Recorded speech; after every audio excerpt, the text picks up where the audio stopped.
Okay, you guys, it's the end of 2025, and we're going to be introducing a big report in January on the 2026 agenda.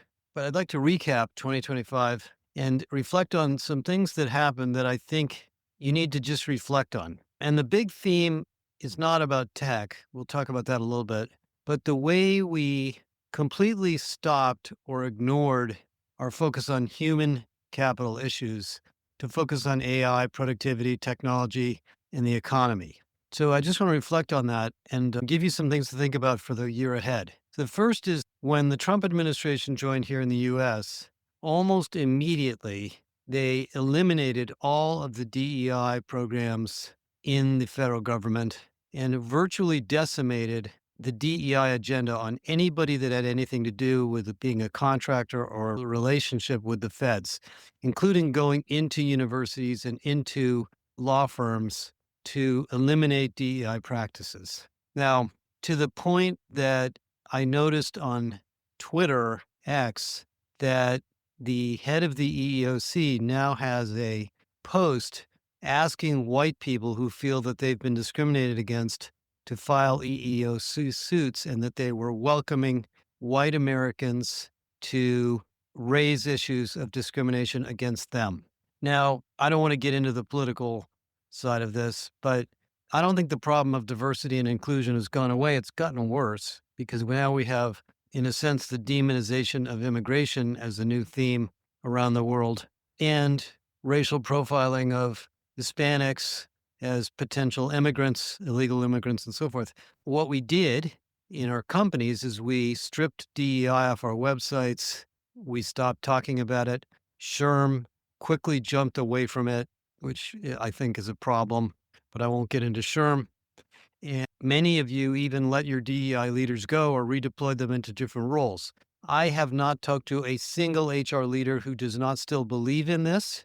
And most of you know that this is still a vitally important part of running an organization and managing a company. And it maintains an important role in your success with your customers, with your supply chain, with your leaders. But it was wiped off the agenda. Number two, women.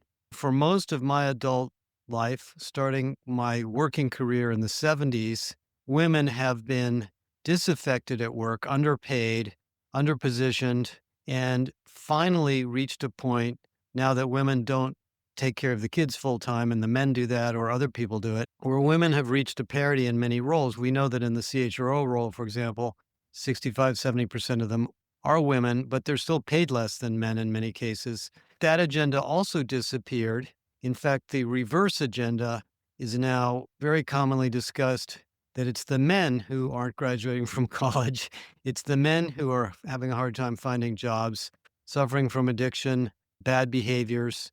And 60 to 65% of people graduating from college are women. Should the men be filing EEOC lawsuits against the women? I obviously doubt it, but that's also an interesting thing that's changed. Yet that agenda issue remains. And for those of you that are women, the Harvey Weinberg stuff and everything else, I'm sure you're still aware of those issues. And I doubt they've disappeared as fast as they seem to have.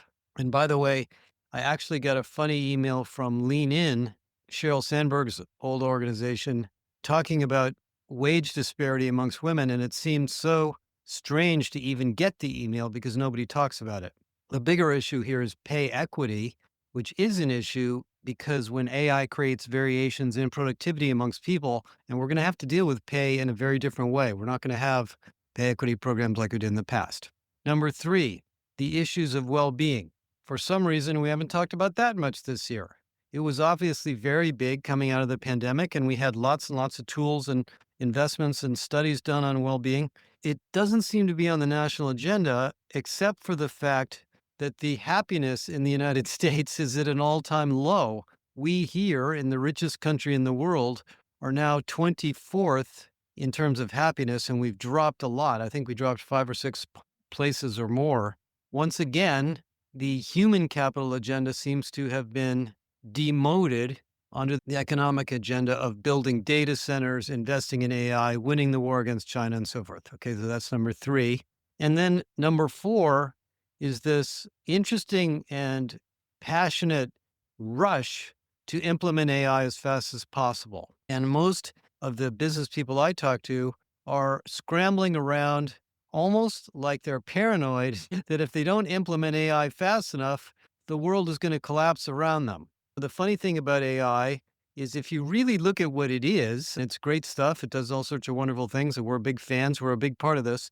It's a technology that uses massive amounts of compute capacity and energy to produce modest amounts of productivity. So, right now in the US and around the world, we've invested, I don't know, $2 trillion, which has come out of debt, private equity, and VC firms and sovereign wealth funds to build data centers all over the place. Luckily, there aren't a lot in California because it's too expensive here, but raising energy prices, which in exchange may or may not improve productivity, but everybody is afraid to be left out. And it may make income inequality worse or better. We don't know. And we don't want to have any laws against AI, at least at the federal level, because, oh no, God forbid we should slow down this arms race. Where in California, we actually passed a law called SB 53, which is pretty good, that actually asks or requires the large AI providers to take some responsibility for the quality and the outcomes of their products. So there's that, which is also tilting towards the economic side and not towards the human capital side. So if I think about those five things, the diversity agenda, the gender agenda, gender equality, and that of course you can throw in transgender into that, the issue of income inequality and pay equity. By the way, we do have a lot of income inequality and it's getting worse. The issue of well-being, and then the issue of AI's impact on human living conditions, working conditions, our energy infrastructure, the cost of energy. I just read a really interesting study by the new senator in Arizona who was very impressive to me. And something like 53% of Americans do not have enough money to heat their homes or cool their homes every year or every on a regular basis. So we actually now have a problem of energy costs or electricity costs, not energy and electricity.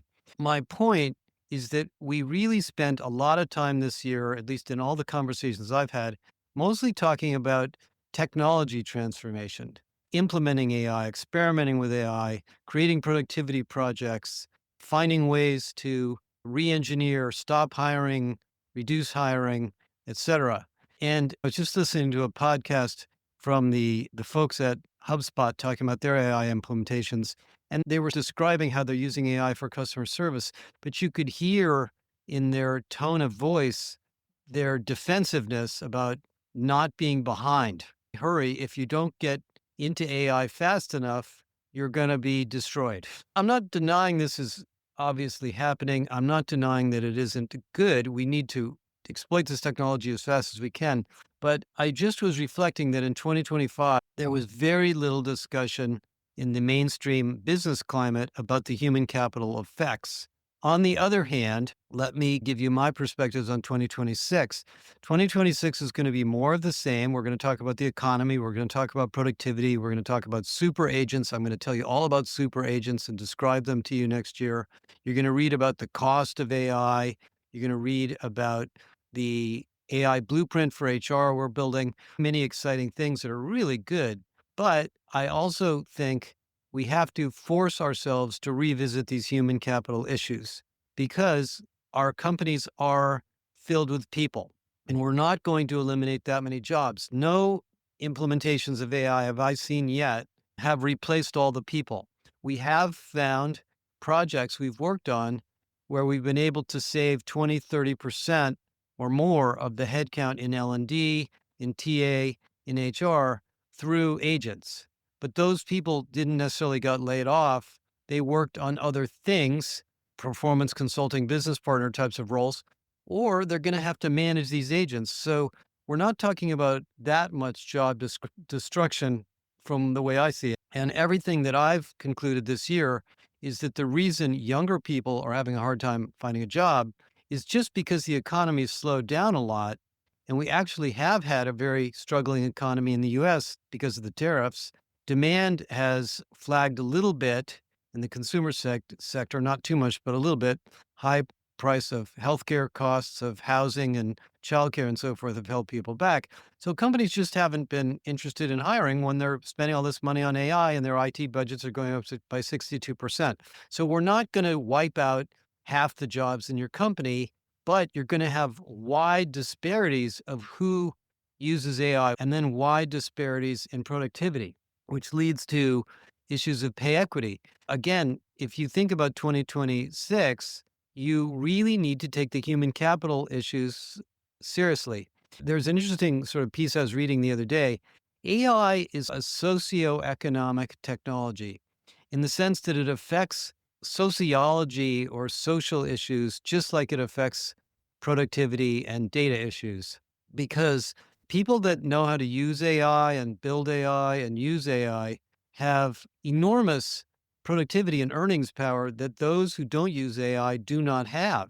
So, frontline workers, hourly workers, labor, service, consulting, healthcare may see AI as a productivity tool in their scheduling or in their support or in their training. But to some degree, others who build AI or leverage AI more significantly may see a tenfold improvement in their productivity. And those people might see their wages go up a lot, while the hourly workers may not. There are social issues here that we're going to have to be aware of. I don't think any of the other ones have gone away. I think DEI is still on your minds. From where I live here in Oakland, California, there are lots and lots of workers who are not making the levels of income as others, and there's probably DEI issues there. I think the issue of women versus men is still an issue in work. I think the issue of well being and managing the irresistible organization continues to be an issue. I've written about that for 25 years. I've proven to myself in our healthy organization study that healthy companies take care of their people physically, mentally, economically, financially, as well as through skills and effort. And we've proven that leadership is still the most important thing you have. And building super leaders, super managers, as we've written about and we're going to do more work on, is a part of this agenda. So, my message for 2026 is going to be all sorts of exciting things about how to manage AI and build super agents and focus on upside scale, not necessarily job loss and productivity, going from individual productivity to organizational productivity, breaking down silos between functional areas. We're going to show you all that stuff next year. And I don't want to preview that quite yet. But I think the interesting observation going from the end of this year, especially around December, where we are with all the social unrest that we've been through the last couple of weeks, is we need to think about these human capital, human issues. We call it human centered leadership. We did a massive amount of work on this in the year or two after the pandemic when we pretty much proved in most companies that if you were human centric and you took care of the people, you could deal with the pandemic. You could deal with people working from home. You could deal with a lack of transportation infrastructure or a lack of travel or a lack of airfare or a lack of hotels. Almost all of these businesses that shuttered down during the pandemic came back roaring afterwards. And it's not only because of economic stimulus, it's because they took care of their people. And this transformation doesn't feel as scary as the pandemic, but it is scary to some people. So I think we have to take a similar perspective that the human capital side of this is not insignificant. Now, just to pile on that just a little bit to think about next year, the research that we've done already and the research that's come out from a lot of others shows a significant amount of fear. People are not changing jobs. The level of job switching is very low right now. And then that's not only because it's hard to find a job, that's because people are a little bit insecure or nervous about their careers. And I think one of the reasons that young people who may or may not have had college degrees are a little bit struggling with their perspectives on the future is not just because maybe they don't like Donald Trump or they don't like the direction of the US, but more that they don't know what's going to happen to their careers. Either AI is going to be the greatest opportunity in the world for them, or it's going to be the thing that makes their careers very challenging and difficult to understand. And we're in a very uncertain period. If you're a software engineer and all of a sudden most companies aren't hiring as many software engineers and you just went to boot camp and got a degree in computer science and got out of school and all of a sudden you can't find a job, you scratch your head and think, what job should I become an energy engineer? The funny thing that's funny to me is in 1978, when I graduated from Cornell as a mechanical engineer, I was an energy engineer. That's what I studied. It was a big, really exciting domain at the time. Here we are 45 years later, almost 50 years later, and it is hot again. So maybe the hot career of the future is energy, production, thermodynamics, nuclear, all that stuff that I studied a long time ago, because that's what's going to fuel our economy while a lot of the intellectual jobs are slowly replaced a little bit by AI, not completely, but a little bit. These are big issues. The second reason I bring this up is not just to give you some perspective, but to share a very important study that we have done. The issue we face in AI is not just buying the right technology and building the right use cases and learning how to use it and learning how to develop applications of it and changing and managing the data and keeping it secure and all that. That's a big part of it. But it's also creating change in the organization, driving change. It's not change management, it's much more change enablement and creating what we call the dynamic organization. And 2 or 3 years ago, we did a pretty big study of this. And it was one of the most, in some sense, important studies we've ever done because we found we were originally studying the impact of internal mobility on company financial performance. And we found that there was a huge relationship. It's one of the most important factors in high performing companies is the ability to reskill, redeploy people internally because those capabilities enable transformation and change and innovation as opposed to holding it back. Because when people are afraid of losing their jobs, they don't want to innovate, they don't want to be part of a new team, and they might even fight a new product or technology because it threatens them. So, this dynamic organization research found that there were about 40 or 50 human capital practices that are all interwoven, rats nested together in this ability to be a dynamic company. AI is your maybe the most dynamic change we've had since the recovery from the pandemic because every job is changing. And not only is the job itself changing as it's defined, but maybe the job is going away and becoming a different job entirely, and the job family is changing. I was on the phone with the CTO of Workday on Friday or yesterday, and we had a long talk about this. The big long term impact of AI I believe, is rewiring our companies to work in cross functional workflows the way customers perceive our products and services, not in functional silos the way we set up our internal operations. And that means a lot of jobs are going to be very different. Sales development rep job may turn into something completely different, a sales rep job, a customer service job, a product manager job. They're going to be much more cross functional. And these are going to be changes that are going to affect workers directly, employees directly, and they will either join in the crusade or they will resist. And if they resist, you go slowly. And we have this wonderful curve when we introduce the super manager study that shows that what happens when AI and other technologies change at an exponential rate, and they are changing at an exponential rate, the organization does not change at that rate. People hold back, people are uncertain, people want to be trained, they're not sure what to do. The small number of people that love change are very happy about it, and then the rest of the organization lags and waits and watches. These issues of getting ahead of the talent model and the focus on talent density and the diversity and inclusion and growth potential and role of leadership and career opportunities and culture and well-being and support and investment in people are not going to be small. I'm not saying we may or may not talk about them in the public sphere because the current political environment is so focused on other things, but I think they're going to be just as important as ever. So anyway, reflecting back from 2025 to 2026 and thinking back about 2021 and 2022 and where we were then, let's brush off, dust off the old research on human centered leadership, the old healthy organization study, the well being paradigm that you've considered over the years, the engagement technology and tools that you have, and just make sure you're paying attention to it because If the economy continues to grow, and it could slow down, we could have a recession, we could have a stock market crash, all sorts of things could happen. But regardless of that, your sustainability and energy to grow into this AI fueled world is very dependent on the health, well being, inclusion, fairness, culture, and energy of your people. So, as somebody who has spent 30 years studying HR. And as most of you, I'm really more of an engineer than a human capital person, but I am convinced that we're going to be thinking about these issues a lot next year because here's just the situation.